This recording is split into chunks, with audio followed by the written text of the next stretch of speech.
Ah, il y a aucune chance que ce combat soit chiant, on est bien d'accord. J'espère. En même temps, on pensait que le dernier combat allait être chiant entre Cannonier et Vettori et ça a été une guerre, donc on va pas se porter la poisse. On va... Ouais, après, est-ce qu'on avait dit que ça allait être chiant? Moi, justement, je pense que Non. j'avais dit, on avait dit que ça allait être sympa, mais que c'est juste au niveau du classement que c'était pas intéressant. Maintenant, pour ce week-end, on a Topuria contre Josh Emmett, un gros combat chez les featherweight. Et moi, en regardant l'un et l'autre, je me suis dit, je vois pas de scénario où le combat est ennuyeux pour le fan autant technique que le fan de violence. À moins qu'on soit tous surpris et que, pour une raison X ou Y, ils respectent trop la puissance de l'autre. J'ai Mm, l'impression mm. que c'est quand même deux, comment on dit, tête à pipe. Ils vont se rentrer dedans. Ils vont pas, ils vont vouloir imposer leur style. Se rentrer dedans, je sais pas, mais non, c'est clair que je pense pas que ce combat va être chiant, clairement pas. Mais Ouais. ce serait très très étonnant qu'il parte de, comme tu dis, de trop se respecter et de rester à distance et qu'on a un combat chiant. Mais après, on a déjà vu ce genre de profil avec de gros frappeurs, hein, donc mais je pense Ouais. pas quand même. Non, non. Ils ont des intentions de ceinture, donc ils vont pas. Ouais, Tu ouais, vois ce que ouais. je veux dire? Il y a clairement des implications de ceinture. J'avais entendu. Mm, mm, mm. On va peut-être parler de ça un peu plus tard, parce que Oui, autant bien toi, tu as sûr, des bien sûr, bien sûr. implications avec Emmett et Topuria, tu as une, on va dire, relation personnelle. Et, autant moi, j'ai une relation personnelle avec le coach de Topuria, donc on aura des petites anecdotes à donner. Je Cool. propose, je propose qu'on fasse un ordre un peu différent que d'habitude, parce que j'ai regardé les codes de Paris et ça m'a choqué, et j'aimerais qu'on commence par là. Les codes de Paris, c'est 3,5 pour Josh Emmett, 1,3 pour Ilia Topuria. On est donc sur du 75-25. Moi, ça me choque. Est-ce que tu es d'accord avec ça ou pas? 75-25. Ah ouais, non, moi je trouve ça élevé quand même là. Moi, Ah, on moi, je peut trouve ça. voir du. Je pensais qu'on était plus sur un 65-35, 64, non, 65-35 sur les côtes de Paris. Ah ben, ouais, 75. ce matin, Unibet Belgique, 3,5 pour Josh Emmett, 1,3 pour Ilia Topuria. Donc, on est entre 70 et 75, mais on se rapproche de 75, beaucoup plus. Donc, on est vraiment sur un 75-25, quoi. 3,5, ça équivaut à moins 350 en US, c'est Non, ça? 3,5. Ou plus 350, je sais plus dans quel ordre. Donc 3,5, tu as 250, plus 250 et tu à moins 333 pour Ilia Topuria. Plus de 150, je me demande si la cote elle est pas plus élevée sur certains sites encore, hein. C'est Mais moi. Ouais. ouais, ouais, non, pour moi, elle me paraît vraiment très très élevée. Ouais, j'aurais un 60-40, un 65-35 peut-être, tu vois. Mhm. Mais bon, Moi, je, on va en discuter. Hmm. ouais, parce que Je moi, je trouve suis ça plus trop. sur un 55-45 même. Ah non, par contre, non. Non, non, non. Ah ben, ça va être intéressant d'en discuter. Non. Je lance maintenant. 60-40, ça me semble déjà généreux. 65-35 en Côte de Paris, hein, je parle pas en Côte de Paris, je pense. Tu vois ce que je veux dire? Ouais. Eh ben, écoute, Je vois des chemins pour émettre de gagner, mais je reste quand même ouais, 55-45, non, quoi. ça va être une chouette discussion. Ouais, Je ouais. lance le contexte avec les palmarès et on se retrouve juste après. Et voici le Tale of the Tape pour Josh Emmett contre Ilia Topuria, un combat qui a énormément d'importance dans la division featherweight, les moins de 65 kilos. Josh Emmett est le contender numéro 5, Ilia Topuria, invaincu, est le contender numéro 9. On commence par l'américain Josh Emmett, un palmarès de 18 victoires pour 3 défaites, 9 victoires pour 3 défaites à l'UFC. Et sur toutes ces victoires, on comptabilise 6 par KO, 2 par soumission et 10 à la décision. Il est âgé de 38 ans. Ses 5 derniers combats, c'est 4 victoires suivies d'une défaite pour la ceinture intérim. Les 4 victoires d'affilée, Misrad Bektic par TKO dans le premier round. Ensuite, un Fight of the Night contre Shane Burgos qu'il gagne à la décision unanime. Ensuite, il l'emporte contre Dan Ige à la décision unanime. Un très très beau combat à la décision partagée qu'il emporte face à Calvin Qatar. Et ensuite, Sa défaite par soumission dans la deuxième reprise contre Yair Rodriguez, c'était pour la ceinture intérim. Son adversaire, Ilia Topuria, géorgien qui s'entraîne en Espagne, palmarès invaincu, 13 victoires pour 0 défaite. Ce sera son 6e combat à l'UFC. Sur ses 13 victoires, 4 par KO, 8 par soumission et une à la décision. Il a seulement 26 ans. Sur ses 5 victoires à l'UFC, on voit Zalal à la décision unanime, c'est sa seule, après ses 4 finishes de suite. Damon Jackson, KO au foie dans le premier round. Ryan Hall, TKO dans le premier round.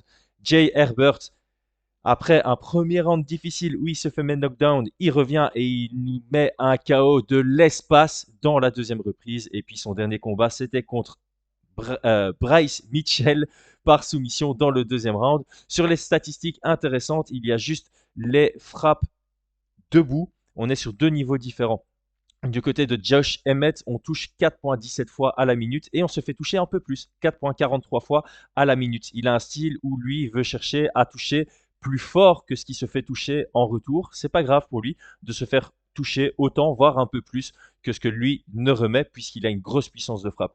Du côté de Ilia Topuria, on a un volume de jeu debout un peu moins élevé, un peu moins volumineux, 3 touches 32 qui passent à la minute et 2,75 en retour. Il touche plus ses adversaires qu'il ne se fait toucher en retour. Et maintenant, on retrouve Brian pour ce podcast. Ok, bon, on est de retour. On a eu un début de podcast assez engagé. Ça va être sympa, mais on va peut-être reprendre l'ordre classique. Donc maintenant, on est tous les deux alignés sur le fait que les cotes sont exagérées, mais tu te rapproches plus de la réalité des cotes que moi. On va donc pouvoir discuter de tout ça, mais on va d'abord faire comme d'habitude, on va établir les deux profils et puis on va parler des stratégies que les deux peuvent utiliser pour s'assurer la victoire ou en tout cas maximiser les chances de victoire. Et puis on va partir sur nos pronostics et nos préférences.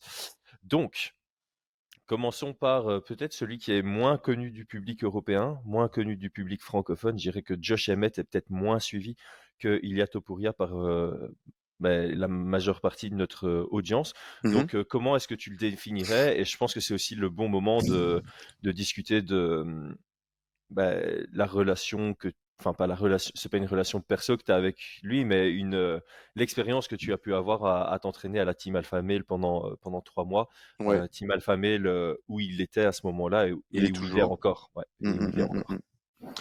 Donc Josh Emmett, comment je pourrais le présenter? Relativement simplement, c'est un combattant qui, au- qui met un petit peu toute sa stratégie dans ses points. Donc c'est vraiment un profil boxeur avec une stance, une position un peu plus lutteur parce qu'il a une bonne expérience de lutte universitaire, mais de la lutte qu'il n'utilise absolument quasi pas entre guillemets. Ok, il utilise très très peu de kick. Euh, tu veux que je fasse un petit peu son palmarès et tout ou... Non, non, le palmarès, j'ai déjà lancé le Ah générique oui, c'est vrai. à part. Ah, ça va, ça va. Donc voilà, donc c'est plutôt connu comme un boxeur, donc en termes de garde orthodoxe, en termes de style de boxe. Donc c'est quelqu'un de très très puissant qui a éteint des gars avec une seule frappe. Donc c'est avec son overhead, hein. Il a une grosse, il a éteint des gars quand je parle, alors pas forcément finir, mais dans, comment il s'appelle le gars qui l'a mis en faux spot là. Euh, Michael Johnson, il a éteint Michael complètement. Johnson, il a éteint, Danny Gue, il a mis knockdown. Enfin, il a touché pas mal de monde bien comme il Ri- faut. Donc Ricardo c'est un Lamas aussi, gros c'est un cogneur, gros KO. hein? Ricardo Lamas aussi, c'était un gros KO. Euh, donc c'est un gros cogneur qui met des bons knockdowns, euh, qui est très bon en contre. Donc il peut être en offensive sur un coup, deux coups, mais alors moi je trouve où il est excellent, c'est vraiment en contre. Mhm. Où je trouve, et là il y a eu une adaptation, c'est à l'époque, donc on parlait de Tim Alphamel à l'époque de Duane Ludwig, il a cherché à mettre en place le style Bang Muay Thai, donc avec des changements de garde, des axes. Il l'a tenté contre Stevenson, je crois que c'est ça. Et moi j'avais trouvé que c'était pas du tout effectif, d'ailleurs il s'est fait mettre KO sur ce combat-là, même s'il avait touché au premier round. Pour moi, c'est vraiment ça. C'est quelqu'un qui est patient dans le premier round, euh, grosse puissance, des comptes très très bons. Je le trouve moins bon pour finir un adversaire. Donc s'il touche, on l'a vu toucher des adversaires. Yair Rodriguez, par exemple, il le met knockdown, Mhm, incapable de le terminer. Dan Ige, incapable de le terminer aussi, tu vois, et difficile sur la suite. Un cardio décent. Et voilà, on a vu contre Calvin Kattar, il perdait les derniers rounds. mhm, Et on peut le voir après quelques explosions que c'est compliqué, même contre Dan Ige, c'était compliqué au niveau du cardio, mais il les tient quand mhm, même. Euh, donc, je vous en ai parlé, c'est un ancien lutteur. Alors, c'est un peu trompeur, parce que je trouve qu'il n'est pas très bon en lutte. Et je trouve que même en défense de lutte, je trouve qu'il surengage sa défense de lutte. mhm, Et pour vous donner un petit peu le insight que j'avais à l'époque et que je pense qui est toujours présent, c'est que c'est un mec un petit peu comme tu dis, Chris, c'est ces lutteurs qui deviennent amoureux de la boxe et qui ne font plus que ça. Et donc moi, quand j'y étais et quand il était à l'entraînement, il s'entraînait très très peu avec la team, il se retrouvait très très peu en lutte ou en grappling et il faisait énormément de pads, énormément, énormément. Il travaille sur sa puissance de frappe, son explosivité. Mais aujourd'hui, tout le compartiment du grappling, de la lutte, je le trouve, je pense qu'il en fait très peu et je trouve que ça se ressent dans ses combats. mhm. En grappling, il s'est fait soumettre. Pour moi, c'est un réel manque de sensation en grappling, tu vois, contre Yair Rodriguez. Donc ça, pour moi, c'est un peu ses défauts, ses points faibles. Alors un défaut et une qualité, hein, parce que je pense qu'il sait qu'il n'a plus, qu'il est moins fort que les autres, et donc il ne va pas aller dans ce domaine-là. Il veut rester debout. D'où des fois en lutte, c'est surengagement de défense, tu vois, parce que je pense qu'il est Mhm. vraiment pas à l'aise là-dedans. Donc voilà, je pense sur la présentation, tu vois, une présentation un peu générale. Très très bon Ouais. boxeur, bon contreur. Il se fait toucher par contre. On l'a vu se faire toucher et parfois très très bien ou parfois un peu connecté. Donc il y a quand même pas mal d'ouverture debout. Il se déplace bien en latéral aussi. Euh, Mhm. il peut boxer en reculant. Il peut mettre de la pression. Voilà, je pense qu'il a tout à fait sa place dans le top. Euh, Mhm. mais il y a quand même pas mal de chemin de victoire. T'es en train de faire shifter mon pourcentage du coup, parce que de ce qu'on voit, on n'a pas vu beaucoup de luttes chez lui et certainement pas dans ses combats récents. Je suis allé voir la dernière fois où il s'est fait mettre au sol, c'était contre Danny Gay et tu vois, c'est pas une amenée au sol, il le met knockdown, il cherche à le terminer au sol, ça se relève, quand ça se relève, il envoie un coup de genou, Danny Gay fait une Saroukan, il attrape son coup de genou, il le rapatrie au sol, tu vois, c'est Mm, mm, pas mm. c'est Non, c'est bien sûr. circonstanciel et quand je regardais statistiquement, il n'a pas une bonne takedown defense en termes de stats. Je pense que c'est 52, Oui. 58% de défense, ce qui est pas bon. Mais c'est sur un très petit échantillon, donc ça veut dire que peu de gens osent shooter contre lui, ou en tout cas la dynamique de combat fait que personne ne shoot contre lui.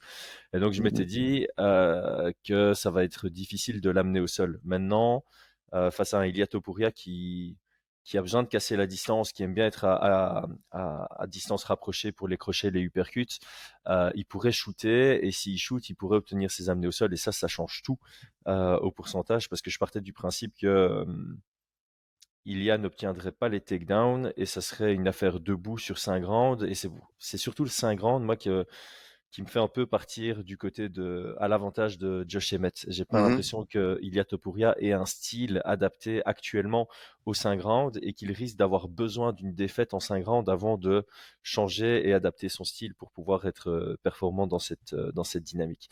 Je trouve que tu as très bien élaboré le profil de Josh Emmett. J'ai pas grand chose à ajouter. Moi, ce que j'aimais bien chez Josh Emmett, c'était un peu ce côté par moment traditionnel en pied-point et par moment il va faire des déplacements où on reconnaît clairement l'influence de Duane Ludwig. Donc on le voit vraiment se déplacer de manière très léger sur ses appuis pour changer d'angle, pour un peu changer la distance, pour juste bouger.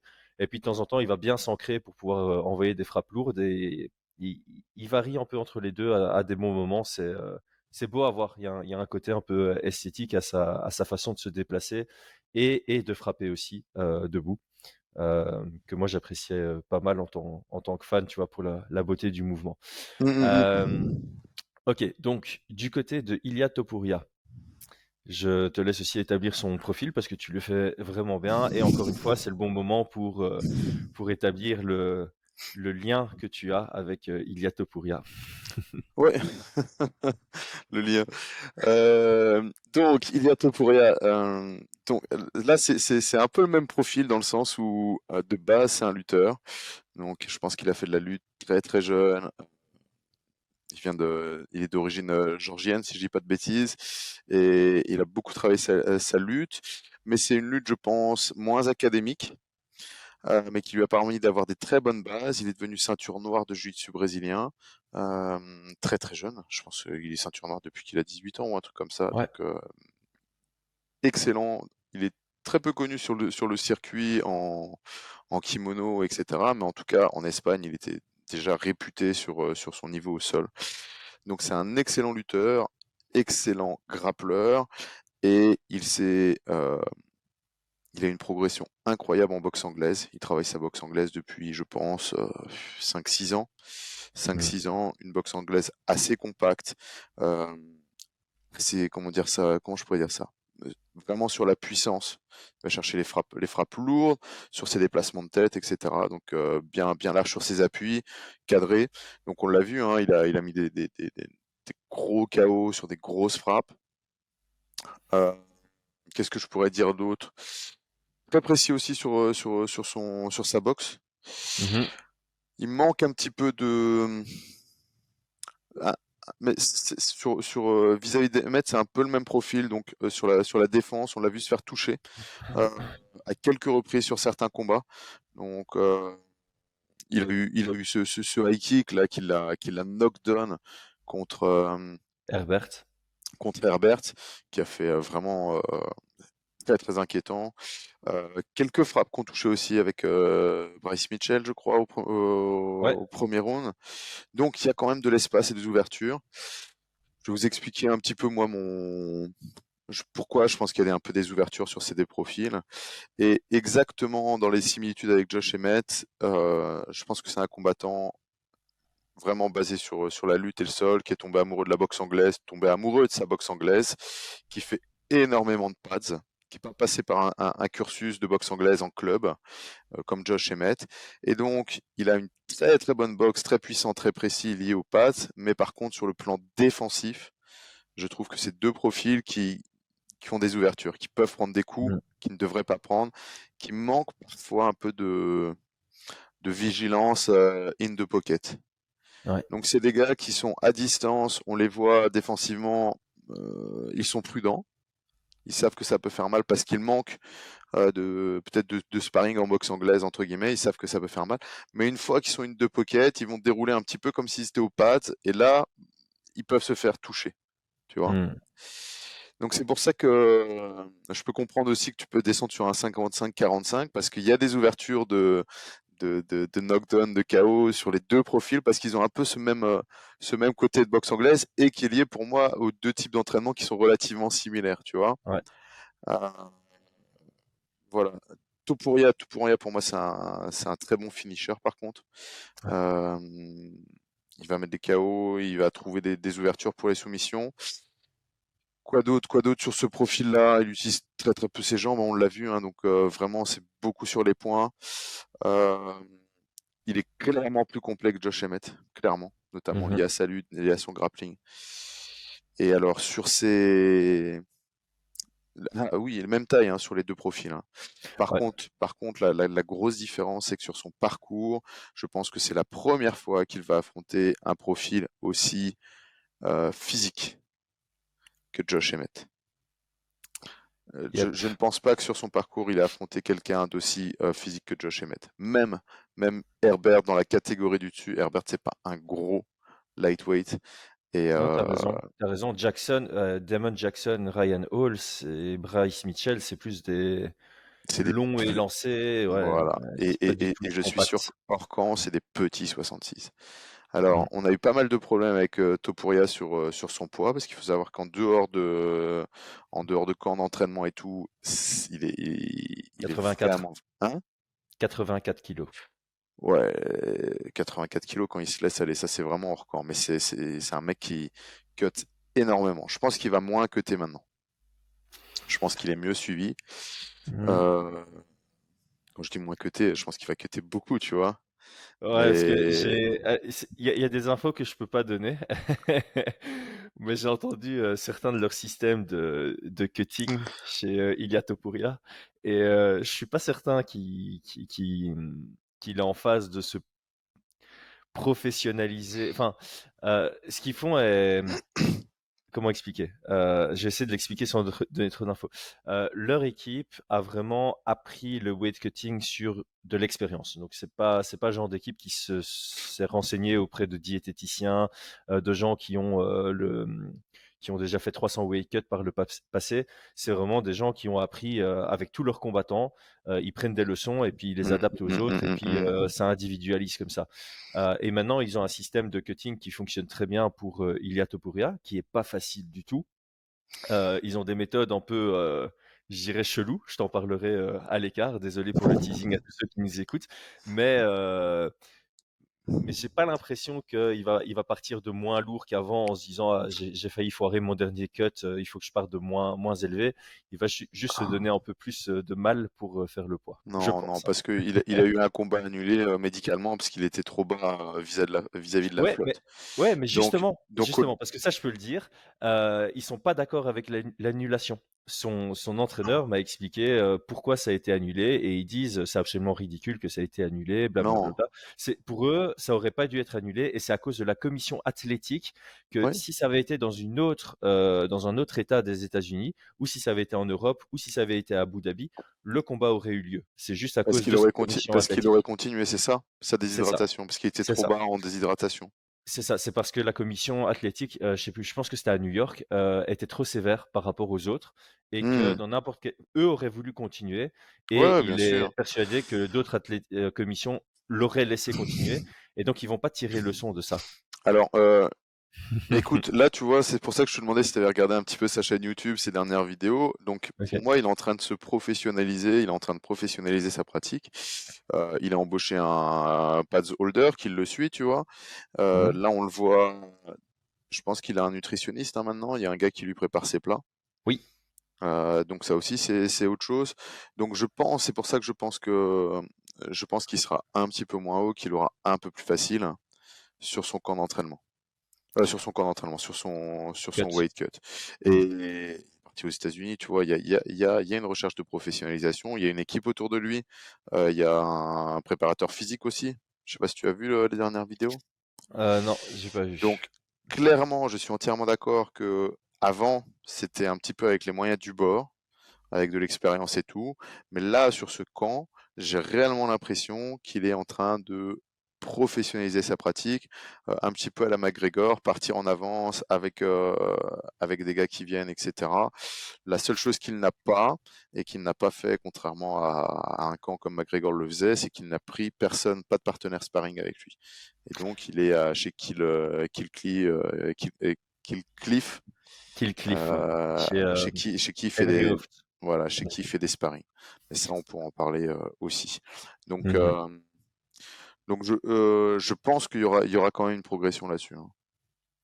OK, Je le vois. ouais. Enfin, quand je dis une progression, dans le sens, je pense que il va être lourd, clairement, euh, mais il va faire un meilleur cutting, je pense. OK. Et donc, C'est vrai que c'est pas impossible. Moi, je tiens ces infos juste de discussion avec son coach, Jorge Clement. Mais c'est vrai que vu qu'il voyage beaucoup pour l'instant et qu'il s'entoure hmm, avec de nouvelles personnes, peut-être qu'il aura plus qu'un seul son de cloche ouais, et que l'ensemble va faire une petite différence dans son approche du cut et du combat en lui-même.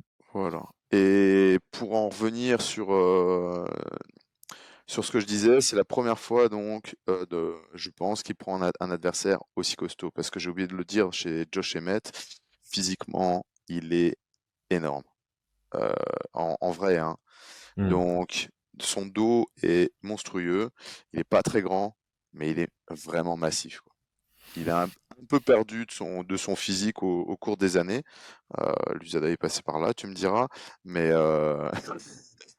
mais clairement, il est vraiment, vraiment physique, il est vraiment puissant. Donc voilà, donc ça c'est un petit indicateur que je pense que les bookmakers n'ont pas. Je suis pas sûr que les bookmakers en aient beaucoup parlé d'avoir un profil qui est athlétiquement rien à voir avec ce qu'il a pu affronter avant. Mhm. Ouais. Après, il faut aussi qu'on parle de l'âge. Voilà, Josh Emmett, c'est 38 ans quand même. Ouais, Donc, sur le côté athlétique, euh, bah, c'est la fin du pic. non, il lui reste encore Euh, 2 ans pour la question du pic, parce qu'on en parle souvent, c'est 40 ans ouais, le déclin physique. 40 ans que tu ouais, commences. le vrai Donc déclin, ouais. le vrai déclin. Et comme je disais, après, bah, 38 ans, des gars comme ça, c'est leur déclin physique, bah, c'est toujours pareil. Si tu parles de déclin hormonal, tu sais pas ce qu'ils utilisent à côté, tu vois. Donc c'est pour ça que sur ce genre de profil, euh, imaginez qu'ils sont en déclin hormonaux alors que ça se trouve, on est aux États-Unis, tu vois ce que je veux dire. Ça se Ouais, trouve, ils sont, ils sont plus hormonalement mieux qu'un mec qui a 25 ans, tu vois ce que 25, je veux dire? ouais, ouais, Tu ouais, vois? tout à fait. Donc là, derrière tout ça, voilà. Donc sur l'âge, ça, c'est surtout qu'il a plus d'expérience des gros combats. Mhm. 3 combats en synchrone, ok. Par contre, en termes il a plus de kilométrage, clairement. Ouais, Il a été touché un peu plus de fois. Tu vois, c'est ce genre de choses comme ça, tu vois. Il va peut-être ouais. avoir moins la dalle que. J'ai une question ici. Ouais. Parce que, tu sais, on parle souvent de kilométrage, toi et moi. Donc, il y a le kilométrage en combat, ce qui fait Mhm. beaucoup parce qu'évidemment, ce seront tes rounds les plus intenses de ta carrière. Ouais. Mais comment sont les sparring à la Team Alpha Male en termes d'intensité? Euh, alors, parce que moi j'ai aussi l'insight des deux côtés, tu vois. Ouais. Donc, à la team Alpha Male, on fait énormément de rounds. Euh, Mhm, donc, c'est toujours pareil. Si tu fais énormément de rounds, genre c'est des 6x5, des 8x5, des trucs comme ça, tu tournes un petit peu avec tout le monde. Donc, tu te réserves parce que bah, t'as pas envie de te faire rouler dessus parce qu'il y a pas mal d'ego, tu vois. Donc, mhm, tu pousses jamais tes intensités très très hautes. Donc c'est des gars qui ont un cardio épais, on va dire, tu vois. Ils sont mhm, capables de faire d'aller dans les rounds, dans les rounds. Mais si ça monte très très fort au premier round, bah après il y a une vraie baisse d'énergie puisqu'ils ne sont pas du tout habitués à une grosse intensité de combat. C'est pas genre mhm, t'arrives, tu fais, tu vois ce que je fais moi pour mes camps, ou ce qu'on faisait du 3x5 où tu sors et il te faut 2 jours pour t'en remettre parce que t'as fait des exos à côté, mhm, t'as deux partenaires qui rentrent toutes les minutes et ça va à fond, ça va à fond, ça s'arrête jamais, tu vois. Bah eux, non, ça change, tu choisis tes sparring partners. Sauf que, alors ça, il l'a fait dans un premier temps, sauf que je pense que depuis, euh, il a individualisé sa pratique et il fait beaucoup moins de sparring. Comme je te disais, il fait beaucoup plus de pads. Et sur ses sparring, je pense qu'il est fait avec des profils un peu choisis, tu vois. ok. Euh, donc là-dessus, j'ai pas de réel insight comment il prépare ses sparring, tu vois. Ouais, Je mais sais du pas coup, si, mais j'ai je, l'impression, tu vois, pour la question du kilométrage, que à l'entraînement, il prend moins cher que Ilia Topuria. non. Non? Parce que Moins cher dans quel sens? il fait, j'aurais pas dû le dire moins cher. J'ai l'impression qu'il fait moins d'intensité, moins de sparring Non, intense. Non? non. Parce que Ilia Topuria, j'ai l'impression que, enfin, de ce que j'entends, lui, il fait des sparring comme il combat. Et Ouais, mais forcément, contre ouais, quelle contre des moins opposition? forts. Ouais, c'est Contre ça. quelle opposition? Il Donc domine à chaque fois ses sparring, c'est ça. c'est actuellement donc Iyato Puria, avant il faisait ses sparring euh, en Espagne, Clemente, et il avait son jour de sparring et en gros c'était t'y allais et il faisait ses sparring comme en combat, entre guillemets, en termes d'intensité, mais en gros, tu avais une ligne de sparring partner qui rentrait dans la cage, faisait mettre KO au fois 1 minute, puis un autre rentrait, etc. Tu vois ce que je veux dire? Hmm, Donc, il y avait trop d'écart de niveau entre les deux. ouais. Et donc, pour moi, il n'avait pas cette intensité de combat, ce qui explique aussi que on l'a vu être un peu en mode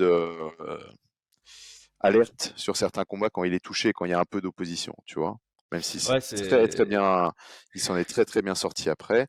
Par contre, là maintenant qu'il est en camp avec des profils beaucoup plus élevés avec des combattants, parce qu'il a fait sparring là, j'ai vu avec Paul Hughes notamment, on sait tous ah ouais, ouais, ouais. On a tous vu qu'il avait fait avec Ousmane, on a fait oh super, on a partagé, mais pour moi, il était à la touche, tu vois. Mais il a fait des sparring beaucoup plus intenses. On n'a pas vu s'il se fait mettre au sol et tout comme ça, parce qu'il a pris les highlights. Mais par contre, l'intensité est beaucoup plus basse, tu vois. Ils se Ah, tapent pas, ok. ils ont pas mis des gros gants, des gros casques, ça y va vraiment intensif. Mais il y a eu des blessures quand même, tu vois. Mais l'intensité est beaucoup plus basse. Il va pas chercher le chaos, des trucs comme ça, tu vois. Putain, je demanderais à avoir un sparring entre Paul Hughes et lui, ça doit être Ah sympa. bah, il y a quelques images, hein, tu peux regarder. Ok, Tu vas j'irai voir, voir. J'ai, je fais juste une parenthèse parce que j'y ai ouais, pensé ce matin. T'as fait un thread sur Twitter pour voir si Saroukian devrait descendre en featherweight ou pas. ouais. Et ce matin, j'ai pensé, imagine Saroukian contre Ilia Topuria, ce serait un sale combat. Ah ouais, ah ouais, ouais, ouais. Oh, oh, oh, oh, ce serait énorme. Bref, je ferme la parenthèse parce que j'y ai pensé ce matin et je voulais juste glisser ça pour les auditeurs pour qu'ils imaginent Mm, juste mm, mm. si on a droit à ça un jour, ce serait vraiment fun. Bref, je te laisse continuer sur ta pensée. Sur ma pensée, donc oui, donc comme je disais, Ilia Topuria, il a changé un petit peu ses méthodes d'entraînement. Donc pour moi, c'est deux profils qui font beaucoup de volume à l'entraînement. Pour Mhm. répondre à ta question sur la question du kilométrage, je pense qu'effectivement, Ilia Topuria, comme je t'ai dit, il est en train de professionnaliser, il était en camp, il y a il va pas y avoir de lassitude d'entraînement, tu vois. Mhm. Il est parti s'entraîner, donc il y a de l'intensité, il y a des gars qui sont là. Comme je te disais, il s'est entraîné avec Paul Hughes, il s'est entraîné avec le lutteur James Oliver, tu vois, qui fait sa transition et tout, Ousmane, machin, etc. Même si je trouve pour moi, c'est pas des méthodes, tu vois, comme c'est des combattants qui préparent des combats, faut faire attention, faut pas faire attention, faut se tester, il y a de l'ego, on va être tranquille, mais bon, il y en a un qui met une patate, tu vois ce que je veux dire, Ouais. c'est pas très très, c'est bien pour les réflexes et tout, mais en termes d'intensité, je pense qu'ils l'auront pas encore. Par contre, Josh Emmett, je pense qu'il est toujours un peu dans le même truc, avec les mêmes partenaires, le même Holder, le même coach.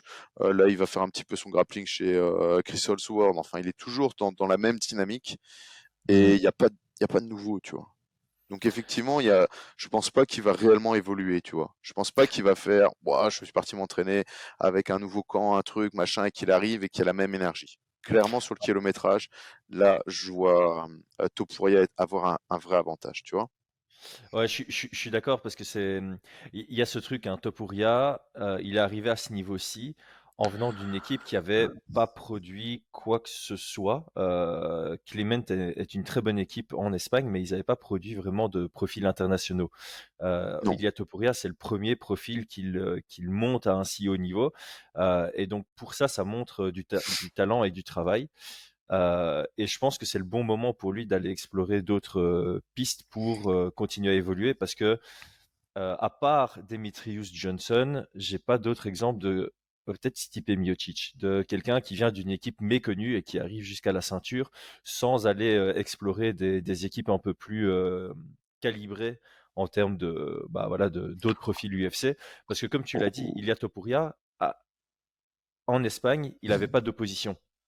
Ce qui explique pourquoi, selon moi, il a un profil opportuniste, très offensif, capable de finaliser des combats, mais Ouais, avec petit manque de responsabilité défensive, parce qu'il tout à n'a pas fait. besoin d'utiliser cette responsabilité défensive À à l'entraînement. l'entraînement. Ce Tout qui à fait fait. qu'en combat, il voit toutes les opportunités offensives sans la moindre difficulté, mais il se fait Exactement. surprendre. Et donc Mm, ici, mm, c'est mm. pas plus mal qu'il aille à Kill Cliff, qui est vraiment une écurie de gros combattants parce que ça va peut-être lui Mm. permettre de se rendre compte il y a des ouvertures dans son jeu défensif et un peu mettre davantage l'accent dessus. Je vais y Ouais. arriver. Et d'ailleurs, si on regarde la vidéo, il shoot énormément sur ses sparring. Light, il utilise beaucoup sa lutte, il fait de l'anglaise, il utilise beaucoup sa lutte. Et Topuria, si tu veux, sa première intention, c'est de venir pour boxer. Mhm. S'il se fait toucher, il va lutter. On l'a vu sur pas mal de combats que c'est un peu c'est pas son plan B, mais c'est sa retraite possible. Ouais. Tu vois? Son plan de C'est survie. son plan de survie entre guillemets. Enfin, j'aime pas trop dire plan de survie, mais en tout cas, s'il sent qu'il peut être en danger debout, il va plonger dans les jambes. Donc, je pense qu'il va pas plonger réellement dans les jambes quand il est en Espagne. Pour en revenir les profils de combattants qui ont réussi en partant d'une petite team, je reviens un petit peu dessus, mais pour moi, Conor McGregor, c'est un gars ça lui a été reproché de pas avoir d'opposition à l'entraînement, de faire ses sparring Artem. avec Artem Lobov, etc.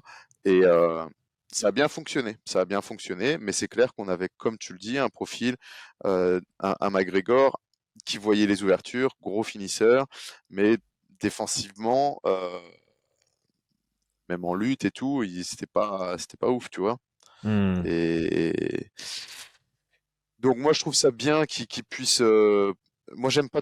En fait, je trouve ça très bien qu'il parte ou qu'il cliff et qu'il se rende compte bah, qu'effectivement il y a des gars qui ont la dalle, etc. et qui doivent être défensivement plus responsables. Je trouve ça moins bien parce qu'il y a beaucoup d'ego et on l'a vu, il s'est blessé, hein, il s'est pris une coupure sous l'œil, entraînement sans casque. Le gars rentre, il lui met un crochet juste ici, ça s'ouvre, il plonge en dessous, tu vois. Donc c'est aussi un gros risque de blessure, tu vois. Ouais. Il y a toujours du bon et du mauvais dans chacun des choix, hein. Il y a toujours du bon et du mauvais, mais il y a aussi des solutions, et ça j'espère le voir, parce que pour moi Kill Cliff c'est une très bonne team, mais je pense qu'ils ont beaucoup de blessures à cause de ça, parce qu'il y a énormément d'ego.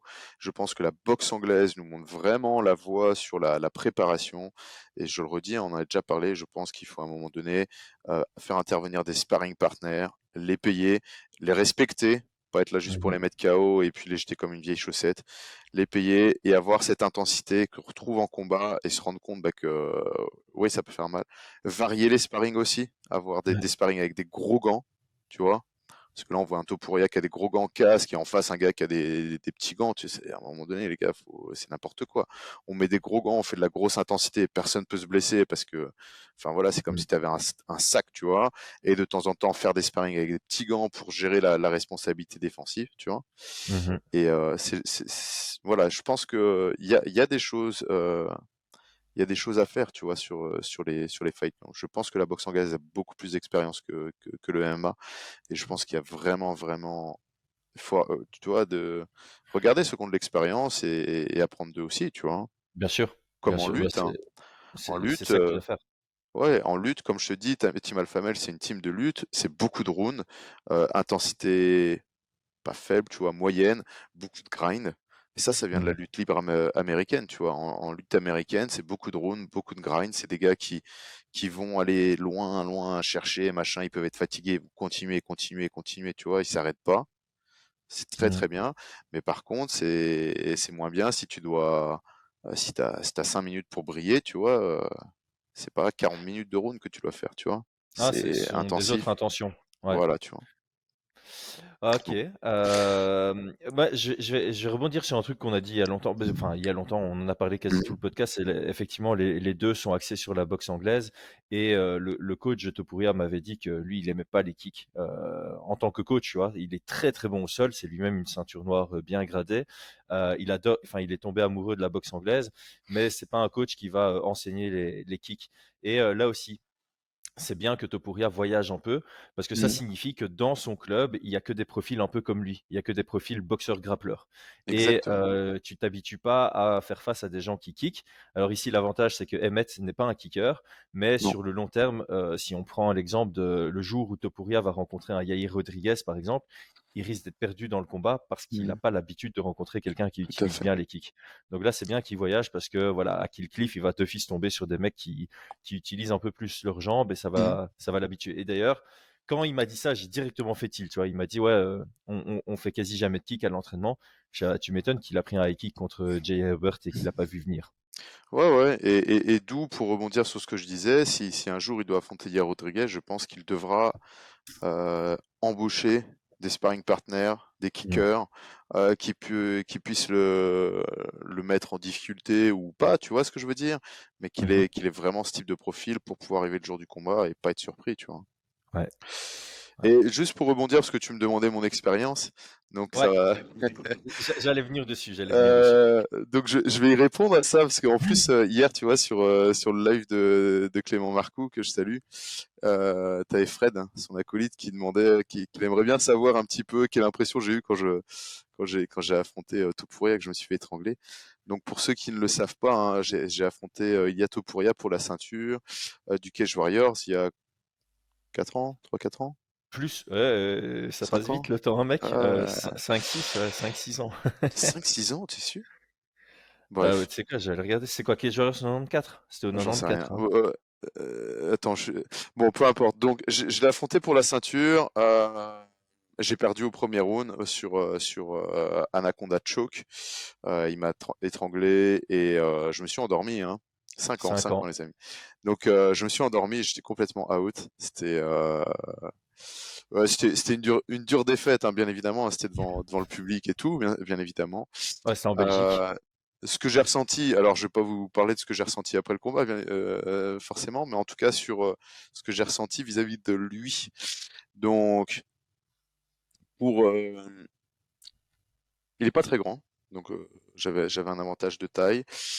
La première frappe que j'ai envoyée, exactement comme Jay Herbert, j'avais vu qu'il y avait des ouvertures sur les high kicks. J'avais envoyé un high kick, le high kick que Chris aime bien, donc avec la feinte de cross et le high kick du gauche, qui est passé. Enfin, j'ai senti ses cheveux toucher, quoi. Ouais. Et il s'est baissé comme ça, en fermant les yeux, mais c'est passé à un poil de. Enfin bref. Non, moi je vais revenir là-dessus parce Attends, que ouais, ouais. Et j'avais eu la haine. mais- Il y a Dan Hardy qui avait fait une story de ce moment, et si on met pause au moment où ton pied passe, ça touche vraiment ses cheveux. Et ah on ouais, se ouais. dit, à 3 centimètres près, t'es C'était champion du scalpé, cage hein. warrior. Ouais, c'est. Ah ouais. Bon alors, je vais pas revenir là-dessus parce que on aurait fait 10 fois le combat. Enfin, voilà, tu vois. Mais en tout cas, cette ouverture, elle a été vue. Je passe au-dessus et puis bah, au moment où je pense que la tête va être prise, j'accélère, tu vois. Hop, je fais un tour complet sur moi-même. Boum, quand je me réaxe, mais là, je vois dans ses yeux directement, il plonge dans les jambes. Moi, je vous avoue que je l'avais vu boxer, hein, j'avais vraiment peur de sa boxe anglaise parce que je savais que c'est très puissant. Il plonge dans mes jambes et il me presse à la cage comme ça. Une grosse pression. Vraiment très, très fort.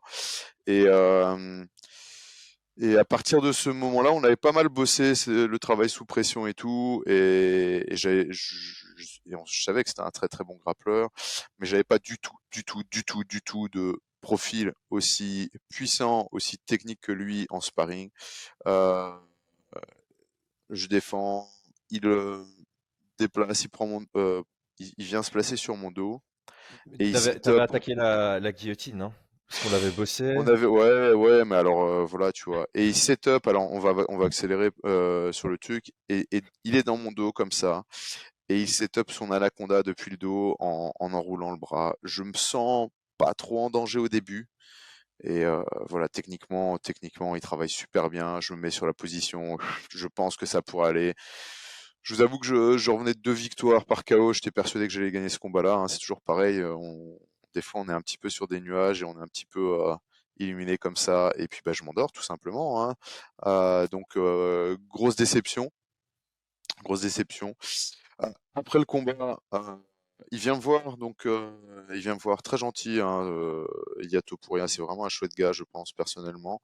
En tout cas, en plus des retours que j'en ai eu de mes partenaires d'entraînement qui s'entraînent avec lui, c'est vraiment un chouette gars. Il vient me voir, il me remercie déjà d'avoir accepté le combat. Alors pour l'anecdote, quand on a eu la proposition de ceinture, moi j'avais dit ok, je combats pour la ceinture, mais je veux pas un snut, hein, je veux signer derrière l'UFC, donc tu me trouves un top 1 Mm. européen. Donc on avait en première intention, c'était, tu te rappelles qui je devais affronter? Bah, on a eu la proposition de Taylor Lapillus. Lapillus, qui a eu, bah, qui pour lui le contrat était trop contraignant et je comprends tout à fait. Et puis après lui, donc moi ça me convenait très bien. Pour moi, je voyais pas trop en quoi c'était bien que j'ai accepté le combat. Moi, je voulais le numéro un du top, tu vois. Et lui, il m'a dit, écoute, mon cardio, j'étais pas sûr de tenir synchrone, donc c'est pour ça que je suis allé à fond dès le début. J'ai tout misé sur la première minute et tout. Et donc voilà, c'est un petit peu le retour que je peux vous en faire. Cette puissance, grosse puissance, très très puissant. Je pense, comme je disais, qu'il a utilisé énormément d'énergie parce qu'il voulait finir rapidement. Euh, Je reviens pas sur la différence de poids parce que je sais c'est souvent évoqué. Effectivement, cette puissance-là, moi j'étais trop bas sur un combat de ceinture, donc j'étais à 67 le jour du combat. Lui, je pense qu'il était 5 kilos dessus.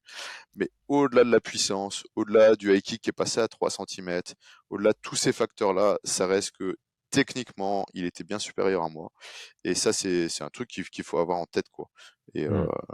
techniquement, il était bien supérieur à moi surtout, j'ai sous-estimé sa qualité technique. Et c'est après que j'ai un de mes coachs de grappling qui m'a dit, ouais, il est trop chaud au sol. Effectivement, bah, on s'en est rendu compte aussi. Un peu trop tard, mais Ouais, je pense pas que ça aurait changé grand-chose parce qu'on a eu le non. combat quoi à 3 semaines. On a eu, ouais, c'était semi-short notice, hein, Ouais, le c'était un nom. jeu. Oui, oui, bien sûr. Et du coup, bah lui aussi c'était short notice, donc lui a raté le poids de 3 kilos, je pense. Il aurait raté. Il a jamais fait 61, tu me diras, tu vois. Non, oui, bah, ouais. Et puis on venait pas avec les mêmes intentions. Moi, dans ma tête, j'avais la ceinture. Lui, dans sa tête, il voulait la victoire, tu vois. Il s'en foutait Mhm. de la ceinture. Il a pas cherché à faire le poids derrière, tu vois. Ouais. Il a eu raison. Il a eu clairement eu raison, hein. Bah Mm, oui, mm, mm, mm. victoire est plus importante que la ceinture dans ce Exactement. cas-là. C'est des, c'est des leçons, c'est des apprentissages, hein. Ouais, ouais, c'est bizarre parce qu'on était à la ceinture qui est joueuse, mais on était encore tous les deux assez jeunes. Ouais, J'ai pas utilisé le terme immature, mais on était encore jeunes dans notre apprentissage du tout à milieu fait, MMA, tout à quoi. fait, tout à fait. Ça sera des leçons pour la suite, tu vois. C'est comme Ouais. le combattant le 57 qui avait refusé le combat parce qu'il y avait une différence de poids pour une ceinture, tu vois, celui qui a les cheveux longs. Samouraï, Crazy. Samouraï, Crazy. Mhm. C'est des trucs où on se dit, ouais, quoi, et ça va, c'est une ceinture combat, tu vois. Et c'est vrai qu'avec le recul, euh, d'expérience et tout, là, par exemple, sur le dernier combat, on a refusé parce qu'il y avait 2 kilos de différence. On, Mhm. il y a des trucs comme ça qu'il faut. Mais voilà, ça, c'est des leçons. Dans tous les Ouais. cas, peu importe, hein, pour revenir sur ça, je pense que poids ou pas poids, high kick ou pas high kick, il était largement supérieur. Et, euh, Mhm. et derrière, bah, Ouais, ils voilà, avaient trouvé une pépite. Ils avaient trouvé une pépite. Et pour preuve, hein, il a continué son ascension. Il est toujours ouais, invaincu. voilà. Toi, tu l'as affronté quand il était à 5 ou 6-0, Ouais, mais si c'est je dis vrai que pas de personne ne voulait bêtises. l'affronter, hein, même à ce moment-là, Et hein. ouais, ouais, c'est clair. Même Il à avait ce du mal à moment-là. trouver un adversaire. Voilà. Maintenant, passons à la suite du podcast. Hmm. Les clés pour la victoire, est-ce que tu en as identifié? Parce que au final, l'un comme l'autre, ils ont, comme tu l'as dit, un style assez similaire. Ils ont dans chacun de leurs combats des intentions qui restent un peu les mêmes pour s'imposer. Est-ce qu'il y a des petites adaptations d'un côté comme de l'autre pour chercher la victoire? Moi, il y a un point qui m'intrigue parce que Hmm. tu l'as dit dans le podcast, c'est si tu commences de manière intensive contre quelqu'un de la team Alpha Male, ça va partir en déclin. Alors que si tu imposes pas cette intensité, le gars va pouvoir rester sur un volume de jeu avec un cardio élargi comme ça. Donc, est-ce que c'est une bonne idée contre Josh Emmett de le forcer dans un combat intensif dès le premier round, quitte à ce que les deux soient fatigués sur la suite? Sur un autre profil peut-être, mais pour moi, Topuria, je pense qu'il a pas le cardio. Enfin, qu'il a Mhm. pas le cardio. Il a le mental, clairement, mais il a pas un cardio de synchrone pour le moment. Ouais, mais du coup, est-ce qu'il Donc, doit prendre le risque de faire un peu comme contre toi, miser sur les deux trois premiers rounds, quitte non. à être en survie dans le 4-5, ou essayer justement de temporiser pour ne pas être trop fatigué dans le 4-5? Quelle serait la stratégie sur l'intensité du combat à mettre pour Topuria pour toi? Euh, Moi, je pense que à la différence, euh, à la différence de moi, où je pense qu'il pouvait attaquer directement parce qu'il savait que en termes de différence de niveau au sol, il aurait clairement l'avantage. Là, il va avoir une opposition plus importante, tu vois, physiquement, tout ce que tu veux. Donc, je pense stratégiquement, si j'étais son coin, je miserais sur la lutte et le sol. Je pense que c'est là où il a le plus gros avantage en termes Hmm. de qualité.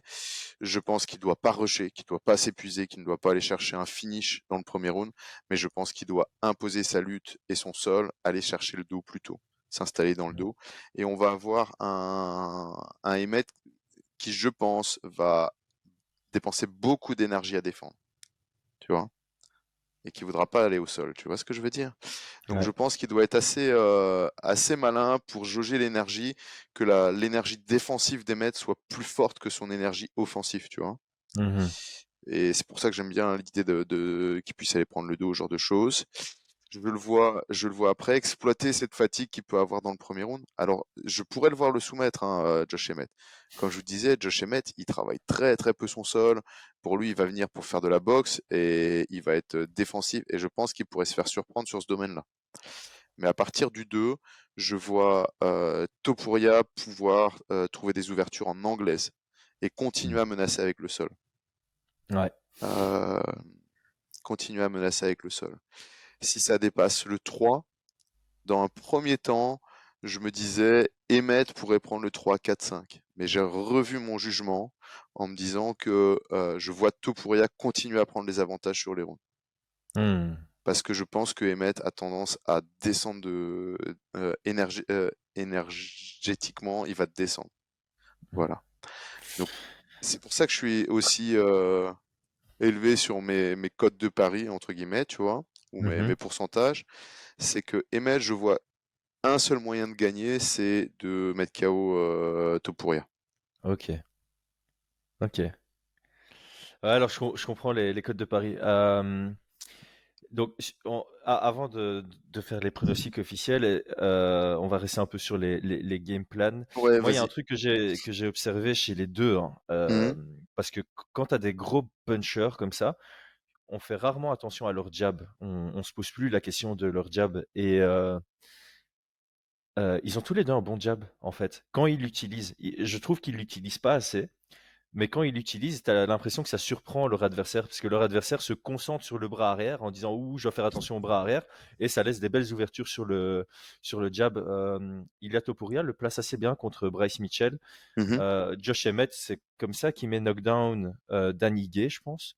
Oh non, Euh, c'est je- avec une énorme droite des Ah, enfers. attends, mais il y a un jab, c'est contre qui? C'est contre Mirsad Bektic peut-être. Il met un knockdown sur un jab dans sa carrière, en tout cas.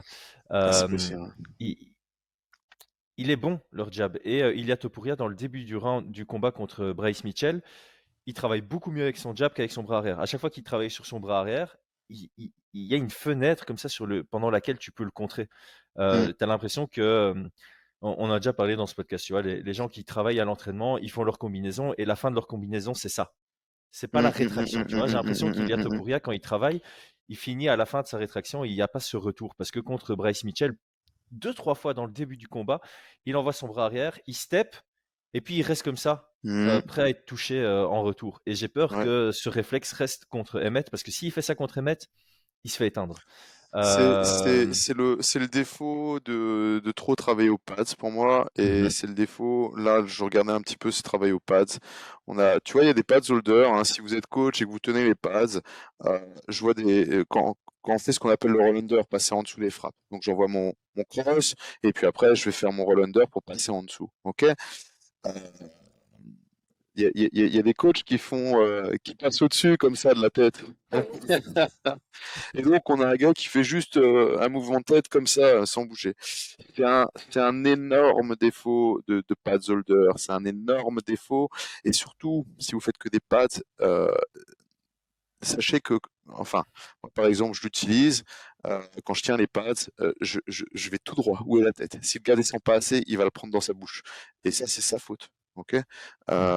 Et sachez qu'un un bon boxeur, il va pas aller où est votre tête, il va aller où va être votre tête. Donc, il va descendre. Donc, par exemple, quand je fais des sparring avec des boxeurs amateurs, j'envoie mon croche, je passe en dessous, nickel, roll under et tout. Le gars essaie de taper où était ma tête. Puis, j'ai fait des sparring avec des boxeurs d'anglaise. Je suis passé une fois en dessous, pas deux. Parce qu'après, je suis passé en dessous, où était ma tête, et le gars est descendu 10 centimètres plus bas. Je l'ai pris dans la bouche. Tu vois ce que je veux Mhm. dire? Ouais. Donc, effectivement, je suis entièrement d'accord. C'est sur sa droite, il y a des grosses ouvertures. Ouais. Ouais, ouais, ouais. Il Donc, a été touché, et ça, il faudra. Oui, tout à fait. C'est pour ça, moi, je pense que les clés du combat du côté d'Ilia Topuria, c'est la gestion de l'intensité. Donc là, je vais Ouais. te rejoindre de ne pas prendre le risque de se griller trop tôt Mmh. à vouloir le finaliser, comme il a fait contre Zalal à ses débuts à l'UFC. Ça va être d'être bien compact défensivement, de pas du tout négliger ses rétractions et ses retours quand il engage. Mmh. Et je me demande si c'est pas intéressant pour lui de travailler un peu sa simplicité aussi, de travailler beaucoup plus derrière son jab, construire son jeu à partir de là pour trouver des ouvertures derrière, au même titre que Josh Emmett. L'utilisation enfin, l'un comme l'autre, je trouve que ils doivent plus utiliser leur jab parce que c'est une arme à laquelle l'adversaire va pas faire attention. Et j'ai pas les comparer aux meilleurs jabbers de l'UFC, mais ils ont tous les deux un jab efficace. Alors je vais revenir un petit peu, tu vois, sur le jab, je suis entièrement d'accord concernant Emmet. Par contre, j'émettrais des doutes. Oh là, Pas mal, il, pas mal. il y a Brian qui fait des Pas blagues. mal, hein, ouais. Donc j'émettrais des doutes sur le jab de Topuria. Parce Ok. qu'on a un Emmet qui a des très très bons déplacements de tête et des très bons contres, des counters Hmm. sur les Ouais, jabs. Donc il est capable d'absorber, de remiser derrière, d'esquiver, de remiser et tout, tu vois. Donc c'est pour ça que ça me plaît un petit peu moins. Donc pour Topuria, je pense que pour setup, ces grosses frappes, je le verrais beaucoup plus sur du fin de takedown, ouais. changement de niveau, regarder en bas, frapper en haut, descendre, contacter, refrapper, tu vois. Plus Mhm. sur l'inquiétude de Josh Emmett, de mettre de la pression, désengager, etc. Et je sais pas trop pour le jab. Tu vois, Ouais. ça reste le jab, c'est quand même c'est quelque chose qu'il faut vraiment maîtriser. Tu vois ce que je veux dire? Ouais, ouais, tout à fait. Quand Après, quand t'as un ça gars qui sait rejoint contrer sur du jab, t'as intérêt à, tu vois, Alpha T. ouais, et puis à faire bien attention, hein. Ouais, c'est clair, c'est clair. Non, C'est une excellente arme, mais ça peut être aussi euh, destructeur. Mhm. ouais. Ouais, après, voilà, le premier point, ça reste quand même enfin, être très attentif sur les rétractions, ne pas être paresseux Mm. là-dessus, et surtout sur un jab. Ilia Topuria, il utilisait beaucoup son jab au corps contre Bryce, ce qui lui permettait Ouais. aussi de le perturber sur est-ce que c'est un jab au corps qui vient, est-ce que c'est une feinte en lutte, Ouais. est-ce que c'est de la lutte, et puis de temps en temps, tu peux feinter ce jab au corps et au lieu de l'envoyer au corps, l'envoyer plus haut, Mm. vers la tête. Je sais plus qui utilise bien ça en MMA, c'est plutôt rare les boxeurs anglais utilisent très bien ça, Ouais, mais ouais. ça peut être intéressant. Ok, est-ce que tu as d'autres clés où on passe à nos pronos et préférences Non, bah, comme tu as dit, l'intensité, le grappling quand même. Grappling et lutte, je pense Ouais, que ça va être la clé du combat, hein. Je pour pense Ilia, que ouais. Topuria, il est beaucoup plus complet que Emmett. Et j'espère, enfin j'en sais rien après, tu vois, après s'il l'éteint, tant mieux. Mais je pense que ça peut être vraiment la clé du combat. Et je pense que les codes sont aussi énormes à cause de ça. Hmm, yes. Eh ben, ok. Pronostic Pronostic, je vois Ilia Topuria l'emporter euh, avant la limite. avant la limite. Avant la Plutôt limite. soumission, plutôt au sol. Franchement, oh, là, là c'est difficile à évaluer, tu vois. Hmm. Finish avant la limite, c'est cool, quoi, comme Ouais, pronostic. c'est vrai, Pas c'est mal vrai, c'est d'argent, vrai. c'est ça. C'est vrai. Euh, euh, Ça existe, hein, le pari inside the distance, ah où ouais, t'as pas besoin de préciser comment. Ouais, c'est ouais. pour ça que je dis Ok, ça. tiens ça. Allez, je vais dire avant la limite par KO. Après, voilà, je vais partir sur mon game plan, tu vois. Genre, il Hmm, va le grappler, il va le lutter, il va le fatiguer, et après, il va feinter, il va le mettre KO. Boum. Ok? hmm, S'il m'a écouté et qu'il l'a pas étranglé avant, bien évidemment. ok. Euh, Moi, j'avais envie de faire comme la semaine passée, avant le podcast, tu vois, de prendre Ilia comme favori, mais sur l'intuition, Ouais. dire que j'ai un feeling que Josh Emmett sera dans son plus faible pourcentage de chances de gagner, tu vois. Maintenant, au fil du podcast, je change mon 55-45 en 62-38. Ok. Euh, Ah, mais j'hésite à donner le prono un peu de la surprise, tu vois.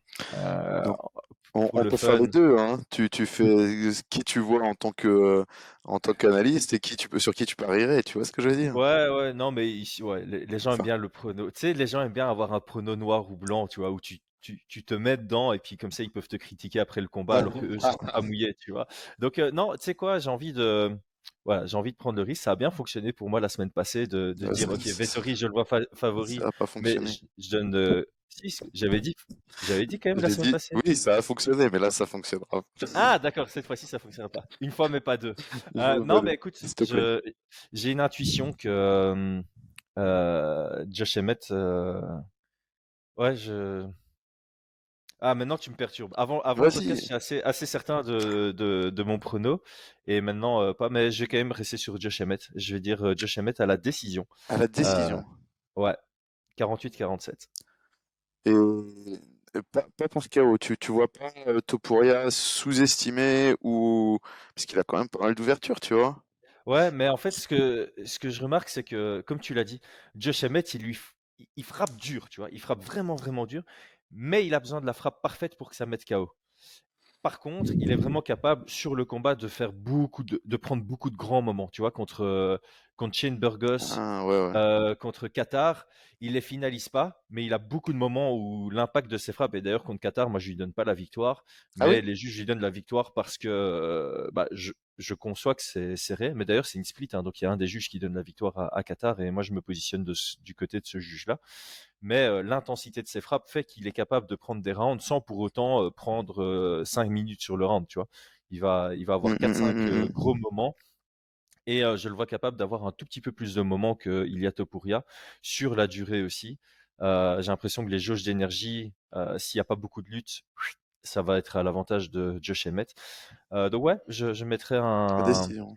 une décision pour Emmett. Ah ouais. Et sur base de l'expérience en 5 rounds aussi, qui est largement à son avantage. Ouais, Il- son il- quatrième camp hein, pour du synchrone. Hein. ouais, c'est ça. Son Alors que Ilia quatrième. Hein. Topuria, il rentre dans son premier combat en 5 rounds. Il a connu qu'une seule décision à l'UFC. C'était, ah non, non, deux, contre Jackson. Non, Excuse-moi, contre il le met Zalal. KO fou. Hein. Non, non, contre Zalal, c'était son premier combat et je pense qu'il a fait ouais, une seule O2. décision à l'UFC. Ouais. Et son dernier round était limite. Tu sentais une grosse fatigue s'installer. Donc ici, ouais, je pense que le 5 rounds va jouer à l'avantage de Josh Emmett, plus son expérience, peut-être sa capacité justement à gérer l'intensité avec ses déplacements, Mhm, mhm. s'assurer qu'on n'a pas, enfin, tu vois, garder une distance où il va pas se faire lutter. Donc ouais, je pense que Josh Emmett peut créer la surprise ici, et je vais Ouais, ouais. rester sur ce chrono-là. Euh, Par contre, ouais. en termes de préférence, je préfère une victoire de Ilia Topuria. Ah bah ouais, mais ça. Je pense on espère tous un peu cette victoire-là, hein, tu vois. Clairement, Mhm. clairement, pour la catégorie, comment. Enfin voilà, il y a des chouettes combats qui seront proposés, tu vois. Ah, c'est Euh, clair. donc C'est clair. déjà le combat juste après pour la ceinture, ce serait incroyable, tu vois. S'il y a quoi que ce soit qui se passe, que ça se fait pas contre Volkanovski, contre Rodriguez, ça serait incroyable. Enfin, il y a de quoi faire, hein. Il y a de quoi Ouais, c'est faire. clair. Et moi, j'aimerais vraiment bien le voir en contenders numéro un, tu vois. Ouais. Et même s'il est pas encore. Parce que normalement, s'il gagne, il a le title shot, hein. Son coach a dit ça. Normalement, s'il gagne, il a le title shot. Et a priori, ce serait pour faire un premier UFC à Madrid, en Espagne. Premier UFC en Espagne, et ce Ouais. serait à Madrid. Euh, ouais, parce qu'il a vraiment ce star power, hein, maintenant. Ouais, Ilia Topuria, j'y crois moyen hein, quand même, UFC Madrid. Hein.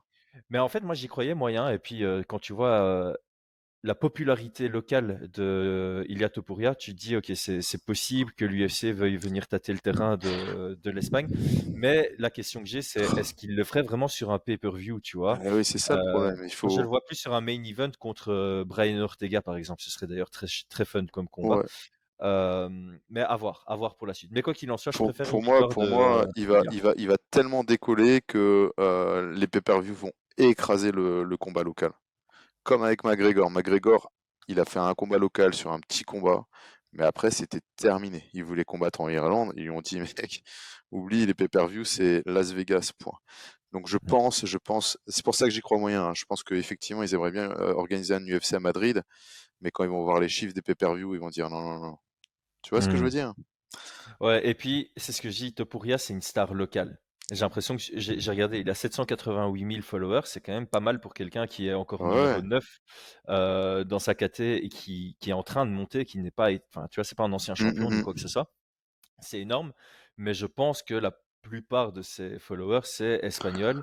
Et comme tu l'as dit, pay-per-view, c'est américain. C'est Ouais, américain. Donc s'il n'a pas une mais popularité internationale, ouais, ce sera. Après, tu peux faire un UFC à voir. pay-per-view à Madrid aux heures Ouais, américaines, hein. ouais, peut-être. C'est déjà arrivé, hein. Mm, C'est mm, mm. déjà arrivé. Je pense que ça va être vraiment, vraiment en fonction aussi. S'il gagne par KO avec toutes les victoires qu'il a à la suite, tu sais, le public américain, il pourrait très bien être très, très hypé aussi, tu vois. À voir, Ouais, je sais pas. Je sais pas à du tout. voir. Mais on est tous les deux d'accord sur la préférence, du coup. Ouais, Ouais, j'adore Josh Emmett, mais j'ai une préférence sur une victoire de ouais, moi Topuria quand je même. t'avoue que c'est vraiment pas le profil qui me plaît, tu vois. Hmm, Ni à regarder, ni techniquement, je le vois pas trop évoluer. Ça serait un bon gatekeeper du top 5, pourquoi pas. c'est ça. Mais en tout cas, dans l'image que j'ai d'un champ, enfin l'image, l'attente que j'ai d'un Hmm. champion, tu vois, je vais avoir un gars beaucoup plus complet et tu vois, et qui Et en cas continue de... et qui continue ouais. d'évoluer. Donc clairement, je préfère un Topuria, tu vois.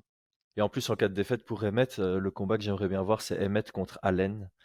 Ah ouais, Ça ferait du sens sportivement, ça. ouais, ouais, ouais, ouais, ça serait cool. Très bien. Putain, Ouais, cette division, elle est incroyable. Ok, bah, je pense qu'on a fait le tour. ouais, Merci Brian. On a tenu très longtemps sur ce combat, mais il valait ouais. la peine vraiment ça valait la peine d'aller dans le détail. Merci à toi, les amis. Comme d'habitude, on n'y pense qu'à la fin, mais si vous êtes encore connectés, le petit commentaire, le petit like, l'abonnement. Si tu as regardé plus d'une heure de podcast avec nous et que t'es pas abonné, il y a un problème quelque part. Et partager sur les réseaux pour que la chaîne puisse grandir et qu'on puisse fournir plus de contenu parce que c'est comme ça, que ça fonctionne, hein. Plus on est sur la chaîne, plus ça nous motive à faire davantage de contenu et plus ça nous donne des opportunités financières pour libérer davantage de temps C'est vrai. pour continuer ça parce qu'il est temps que je puisse rémunérer mes invités, moi, hein. Brian, merci à toi. Ciao, ciao. Merci encore pour l'invite.